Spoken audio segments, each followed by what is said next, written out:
Hello, നമസ്കാരം friends. ഞാനിപ്പോൾ ഈ സെഷനിൽ വന്നത് ഇന്നത്തെ കേസ് അപ്ഡേറ്റ്സുകളൊക്കെ ഒന്ന് നിങ്ങളുമായിട്ടൊന്ന് ഷെയർ ചെയ്യുന്നതിന് വേണ്ടിയാണ്. അപ്പോൾ ഇന്ന് ബഹുമാനപ്പെട്ട ഹൈക്കോടതിയിൽ ഹയർ ചോൺ ആൻഡ് ഷോപ്പിയുടെ കേസ് ഉണ്ടായിരുന്നു. കോർട്ട് 4D ഐറ്റം നമ്പർ 273 ആയിട്ടാണ് ഇന്ന് കേസ് വിളിച്ചത്. ബിച്ചു കുര്യൻ തോമസ് സാറിൻ്റെ ബെഞ്ചിലായിരുന്നു അതിൻ്റെ ഇന്ന് കേസ് വിളിച്ചത്. ആ കേസ് നാം ഏവർക്കും അറിയാവുന്ന പോലെ CBIക്ക് അന്വേഷണം കൈമാറിയാൽ ബാക്കി സമാന്തര അന്വേഷണങ്ങൾക്ക് പ്രസക്തിയില്ല എന്നുള്ള റിട്ട് പെറ്റീഷൻ ഹയർ ചോൺ ആൻഡ് ഷോപ്പിൽ കൊടുത്തിരുന്നു. അത് നമ്മൾ മുൻപത്തെ സെഷനിൽ നമ്മൾ അതിനെക്കുറിച്ച് അപ്ഡേറ്റ് ചെയ്തിട്ടുണ്ടായിരുന്നു.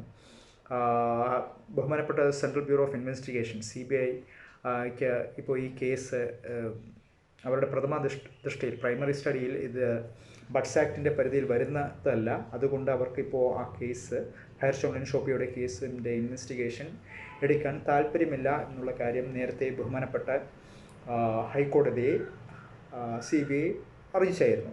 അപ്പം അതുമായിട്ട് ബാക്കിയുള്ള തുടർവാദങ്ങളുമായിട്ട് ബന്ധപ്പെട്ടിട്ടാണ് ഇന്നിപ്പോൾ കേസ് വിളിച്ചത്.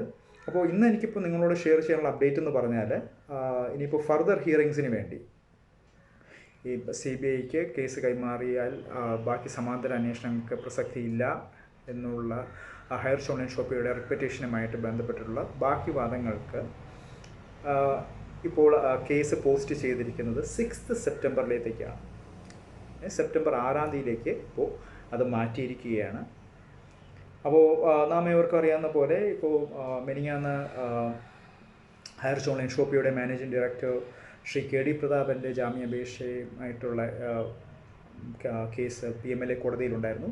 പക്ഷേ എന്നാൽ ബഹുമാനപ്പെട്ട എൻഫോഴ്സ്മെൻറ്റ് ഡയറക്ടറേറ്റിൻ്റെ പബ്ലിക് പ്രോസിക്യൂട്ടർ, അവരെ റെപ്രസെൻ്റ് ചെയ്യുന്ന പബ്ലിക് പ്രോസിക്യൂട്ടർ ഇപ്പോൾ കേസ് ഇൻവെസ്റ്റിഗേഷൻ ഫൈനൽ സ്റ്റേജിലായതുകൊണ്ടും അത് വളരെ ക്രൂഷ്യൽ സ്റ്റേജിൽ ഇരിക്കുന്നത് കൊണ്ടും ഇപ്പോൾ ജാമ്യം ബെയിൽ കൊടുക്കരുത് എന്നുള്ളൊരു ആവശ്യം ഉന്നയിച്ചു.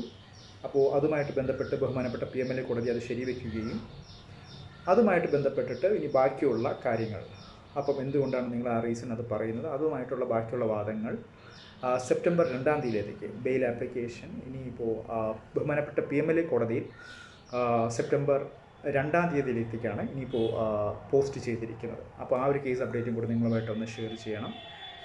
പിന്നെ ഇനിയിപ്പോൾ നമുക്ക് വരാനിരിക്കുന്നത് ബഹുമാനപ്പെട്ട ഹൈക്കോടതിയിൽ തന്നെ ബഡ്സ് ആക്റ്റുമായിട്ട് ബന്ധപ്പെട്ട് പ്രൊഫഷണൽ അറ്റാച്ച്മെൻറ്റ് ബഹുമാനപ്പെട്ട കോമ്പറ്റൻ്റ് അതോറിറ്റി വീണ്ടും റീഇൻസ്റ്റേറ്റ് ചെയ്തതുമായിട്ട് ബന്ധപ്പെട്ടിട്ടുള്ള അത് വീണ്ടും റീപോസ്റ്റ് ചെയ്തിരിക്കുന്നത്. അതിന് കൗണ്ടർ അഫിഡവിറ്റും ബഹുമാനപ്പെട്ട പബ്ലിക് പ്രോസിക്യൂട്ടറിനോട് സർക്കാരിനെ റെപ്രസെൻറ്റ് ചെയ്യുന്ന പബ്ലിക് പ്രോസിക്യൂട്ടറോട് ആവശ്യപ്പെട്ടിട്ടുണ്ട്.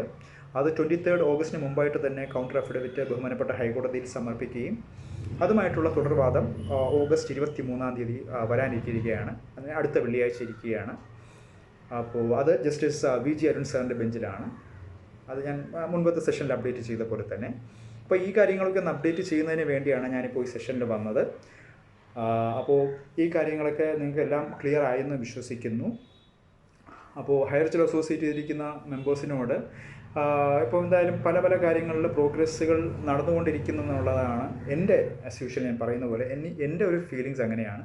പല കാര്യങ്ങളും ഒരു വളരെ അധികം നല്ല രീതിയിൽ തന്നെ മുന്നോട്ട് പൊയ്ക്കൊണ്ടിരിക്കുന്ന ഒരു സ്റ്റേജിലായിട്ടാണ് എൻ്റെ ഒരു വീക്ഷണം. അപ്പോൾ എന്തായാലും ഇനിയിപ്പോൾ വരുന്ന അടുത്ത ഒരു അപ്ഡേറ്റ് എന്ന് പറയുന്നത് ഇനിയിപ്പോൾ ഓഗസ്റ്റ് 23-ന് പ്രൊഫഷണൽ അറ്റാച്ച്മെൻറ്റുമായിട്ട് ബന്ധപ്പെട്ടിട്ടുള്ള കോമ്പറ്റൻ്റ് അതോറിറ്റിയുടെ സ്റ്റെപ്സ്, അപ്പോൾ അതുമായിട്ടുള്ള റിപ്പറ്റീഷൻ ഹയർ ചോൺ ആൻഡ് ഷോപ്പിൽ കൊടുത്തിരുന്നു. അപ്പോൾ അതിൻ്റെ തുടർവാദങ്ങൾ ഓഗസ്റ്റ് 23-ന് ഇരിക്കുകയാണ് ജസ്റ്റിസ് VG അരുൺ സാറിൻ്റെ ബെഞ്ചിൽ. അപ്പോൾ അതാണ് ഇനിയിപ്പോൾ അടുത്ത നമുക്ക് വരുന്ന നമ്മൾ വളരെയധികം കാത്തിരിക്കുന്ന ഒരു അപ്ഡേറ്റ്. അപ്പം അത് വളരെയധികം എൻ്റെ ഒരു ഒപ്പീനിയനിൽ അത് വളരെയധികം ഒരു ക്രൂഷ്യലായിട്ടുള്ള ഒരു അപ്ഡേറ്റ് ആയിട്ടാണ് എനിക്കത് ഫീൽ ചെയ്യുന്നത്. ആ ഒരു പ്രൊസീജിയറും ബാക്കിയുള്ള കാര്യങ്ങൾ അതുമായിട്ടുള്ള വാദങ്ങൾ. അപ്പോൾ ഈ കാര്യങ്ങളൊക്കെ ഒന്ന് ഷെയർ ചെയ്യുന്നതിനാണ് ഞാനിപ്പോൾ സെഷനിൽ വന്നത്. സോ എല്ലാം ക്ലിയറായെന്ന് വിശ്വസിക്കുന്നു.